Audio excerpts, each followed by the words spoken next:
ಈಗ ಇನ್ನೊಂದು ಹೊಸ ಸದನ ಸಮಿತಿ ಮಾಡಿ, ಯಾಕೆಂದರೆ ನಾನು ಮೊನ್ನೆ ನೋಡ್ತಾ ಇದ್ದೆ, ಹಿಂದಿನ ಇದೇ ಸರ್ಕಾರದಲ್ಲಿ, ಕಾಂಗ್ರೆಸ್ ಸರ್ಕಾರದಲ್ಲಿ ಒಳ ಮೀಸಲಾತಿ ರಿಪೋರ್ಟ್ ತಗೋಬೇಕು ಅಂತೇಳಿ ಒಬ್ಬರನ್ನ ಸದಸ್ಯರನ್ನ ಅಧ್ಯಕ್ಷರನ್ನ ಮಾಡಿ 86 ಕೋಟಿ ಪೇಮೆಂಟ್ ಆಗಿದೆಯಂತೆ.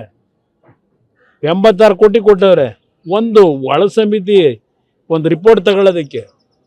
86 ಕೋಟಿ ಆ ವ್ಯಕ್ತಿನ ಯಾರು ಮಾಡ್ಕೊಂಡಿದ್ರು, ಅದೇನು ಯಾವ ಸಮಿತಿ ನೋಡಿದ್ರು ಅವರೇ ಅಧ್ಯಕ್ಷರು. ಅದು ಎಷ್ಟು ಕೋಟಿ ಕೊಟ್ಟವ್ರ ಗೊತ್ತಿಲ್ಲ ಅವರಿಗೆ. ಅದು ಎಷ್ಟು ಅವರಿಗೆ ಪ್ರತಿನಿತ್ಯ ಬೆಳಗ್ಗೆ ಎಷ್ಟು ಕೆಲಸ ಮಾಡ್ತಾರೆ ಗೊತ್ತಿಲ್ಲ. 24 ಗಂಟೆನೂ ಕೆಲಸ ಮಾಡ್ತವ್ರು, ನಿದ್ದೆ ಮಾಡದೆ ಅವರು. ಎಲ್ಲದಕ್ಕೂ ಅವರೇ, ಯಾವುದೇ ಒಂದು ಸಮಿತಿ ಮಾಡಿದ್ರು ಅಧ್ಯಕ್ಷರವರೇ. ಸದ್ಯ ಇದಕ್ಕೆ ಅವ್ರನ್ನ ಹಾಕಿಲ್ಲ. ಸರ್, ಈಗ ಮುಖ್ಯಮಂತ್ರಿಯಾಗಿ ರಾಜ್ಯದಲ್ಲಿ ಸಾಕಷ್ಟು ವಿಚಾರಗಳಿದೆ, ಅದ್ರ ಬಗ್ಗೆ ಗಮನ ಹರಿಸಬೇಕು.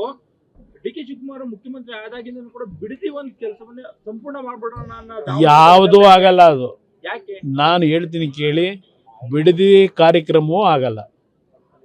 ಬಿಡದಿದು ಯಾವುದೇ ಕಾರಣಕ್ಕೂ ಆಗಲ್ಲ. ಇದು ಸುಮ್ಮನೆ ದುಡ್ಡು ಹೊಡೆಯೋದಕ್ಕೆ ಯಾರನ್ನ ಕರ್ಕೊಂಬಂದು ತೋರಿಸ್ಕೊಂಡು ಕಮಿಷನ್ ತಗೊಂಡು ಖಾಲಿ ಮಾಡ್ತಾರೆ ಅಷ್ಟೇ, ಏನೂ ಆಗೋದಿಲ್ಲ. ರೈತರು ಅಲ್ಲಿ ಭಾಳ ಬಿಗಿಯಾಗವ್ರೆ. ನಮಗಿಂತ ಹೆಚ್ಚಾಗಿ ಆ ಭಾಗದ ಹೆಣ್ಣು ಮಕ್ಕಳಿದಾರಲ್ಲ, ರೈತ ಕುಟುಂಬದ ಹೆಣ್ಣು ಮಕ್ಕಳು, ಅವ್ರ ಹೋರಾಟ ನೀವೇ ನೋಡ್ತಾ ಇದ್ದೀರಿ. ಅದರಿಂದ ಅಲ್ಲಿಯ ಜನತೆ ಇವತ್ತು ಆ ಜಮೀನನ್ನು ಅವರ ಒಂದು ಬದುಕಿನ ಆಸ್ತಿ ಅಂತ ಇಟ್ಕೊಂಡೇನು ಜೀವನ ಮಾಡ್ತಾ ಇದ್ದಾರೆ. ಬಹುಶಃ ಅಲ್ಲಿ ಯಾರೂ ಬಿಟ್ಕೊಡ್ಲಿಕ್ಕೆ ತಯಾರಾಗಿಲ್ಲ. ಈಗಿನ ಸದನದಲ್ಲೇ ಈ ವಿಷಯಗಳನ್ನೆಲ್ಲ ಸುದೀರ್ಘವಾಗಿ ಚರ್ಚೆ ಮಾಡ್ತಕ್ಕಂಥದ್ದಕ್ಕೆ ನಮ್ಮ ಶಾಸಕರುಗಳು ತಯಾರಾಗಿದ್ದಾರೆ. ಇದು ಬಹಳ ಜನ ಹೇಳ್ಕೊಂಬಂದ್ರು, ಮುಂದಿನ 20 ವರ್ಷ ನಾವೇ, ಮುಂದಿನ 5 ವರ್ಷ ನಾವೇ, ಇದೆಲ್ಲ ಬಹಳ ಜನ ಹೇಳ್ಕೊಂಬಂದವ್ರೆ. ಅದೇ ರೀತಿ ಇವರು ಪರದೆ ಮೇಲೆ ನೋಡಿ ಅಂತ ಇವರು ಹೇಳ್ಕೊಂಡು ಹೊಡೆದ.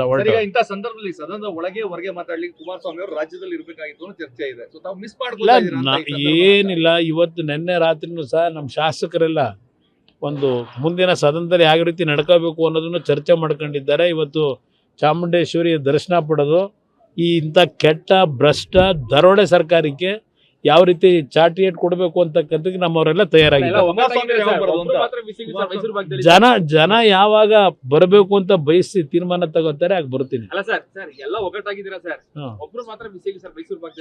ಇಲ್ಲ, ಅವ್ರು ದೊಡ್ಡವರಿದ್ದಾರೆ, ಅವ್ರು ಬಹಳ ಕೆಲಸ ಇದೆ, ಅವರಿಗೆ ಬಿಟ್ಟಿದೀವಿ. ಅದಕ್ಕೆ ಬೇರೆ ಕೆಲಸ ಮಾಡ್ಲಿಕ್ಕೆ ಬಿಟ್ಟಿದೀವಿ. ಬನ್ನಿ, ಥ್ಯಾಂಕ್ ಯು ಬ್ರದರ್.